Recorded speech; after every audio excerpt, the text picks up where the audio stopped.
Hi, so in the first video we spoke about the idea of Yom Kippur being a time of introspection and then speaking out and coming face to face and being aware of any faults or negative character traits we have, and then using that to feel a little bit of regret and then move on. But how much regret should we really feel? Because really, if we don't feel any regret about mistakes we've made, it means we're not open to growing, we're not being authentic with ourselves. But if we feel too much regret and can't let go of it, we often have a tendency to beat ourselves up. That's also negative. It doesn't serve any purpose.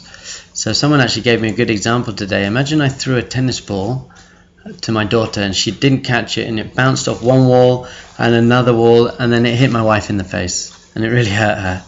So I go up to my wife and I say, are you okay? And she says, yeah, I'm a bit sore, but I don't apologize. Do you think she'd expect an apology? Well, of course she would.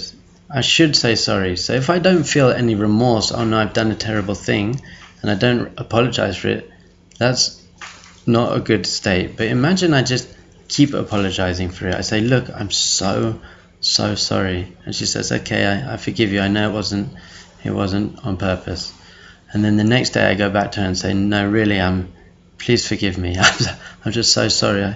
After a while, it's actually going to start annoying her, because it means I'm not trusting the relationship. I'm not trusting that she's really forgiven me, and I'm not getting over it myself. So we've really got to find the balance. How bad should we feel about the things we do?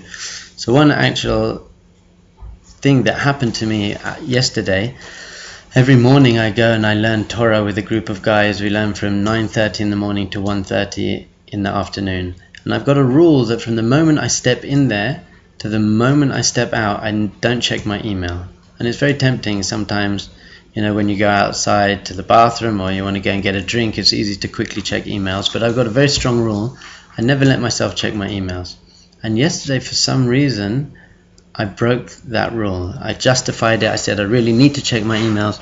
One of the main reasons I don't check my emails, apart from just wanting to focus, is that if I get an email that is upsetting or makes me have to think, it's going to ruin my learning.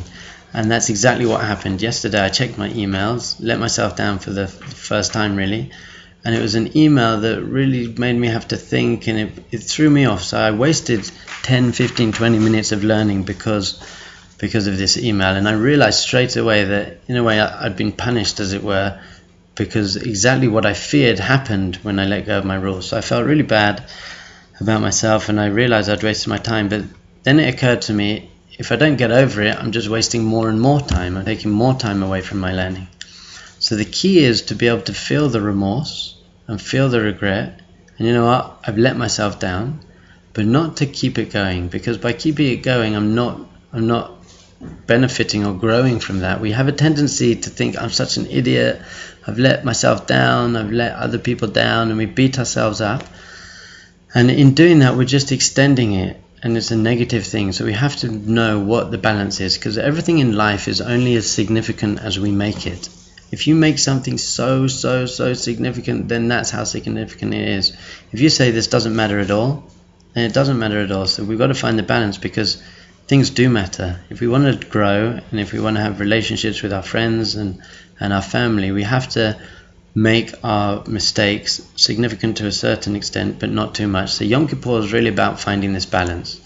And Hashem basically says, look, you've got one day and a few days leading up to it to really do this and process it and get it out and deal with it.